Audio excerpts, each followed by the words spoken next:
নমস্কাৰ, মই কিশোৰ দাস। মই যিহেতু অসুস্থ সকলোৱে গম পায় অসমবাসী ৰাইজে।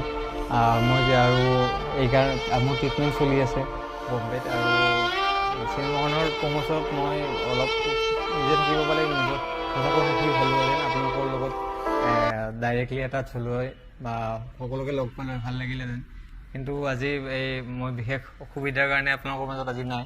কিন্তু একো নাই, আপোনালোকে চিনেমাখন চাব, কাৰণ এইখন মোৰ অসুস্থ হোৱাৰ শেষ ছবি আছিল, মানে লাষ্ট চিনেমা কৰিছিলোঁ এইখন।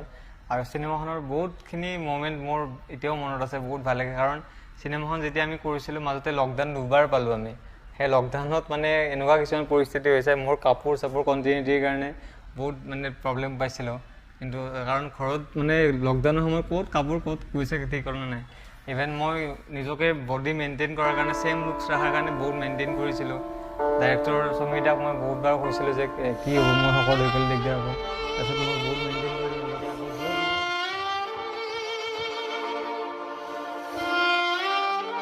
ডিজাইনাৰ ড্ৰেছ দিছে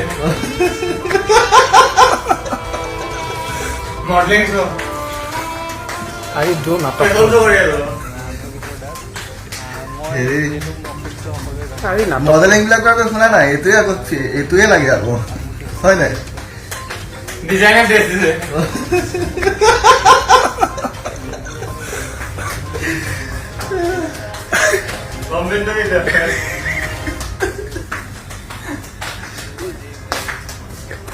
গতিকে আপোনালোকে গম পালে কিশোৰ দাসৰ মৃত্যুৰ আগমুহূৰ্তত আচলতে ঘটিছিল কি। তো গতিকে এয়া সকলোবোৰ আপোনালোকে শ্বেয়াৰ কৰক, যাতে আপোনালোকৰ বন্ধু বান্ধৱীসকলেও এই ভিডিঅ'টো লাভ কৰে। লগতে কিশোৰ দাসৰ বাবে আপোনালোকে যিমান পাৰে সিমান প্ৰাৰ্থনা কৰক। জয় আই অসম।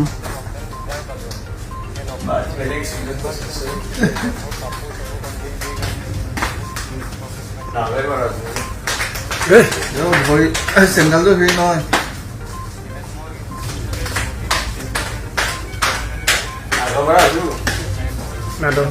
এইটো যে দেৱাসনটো লগাই লোৱা, দেৱাসন আমি যে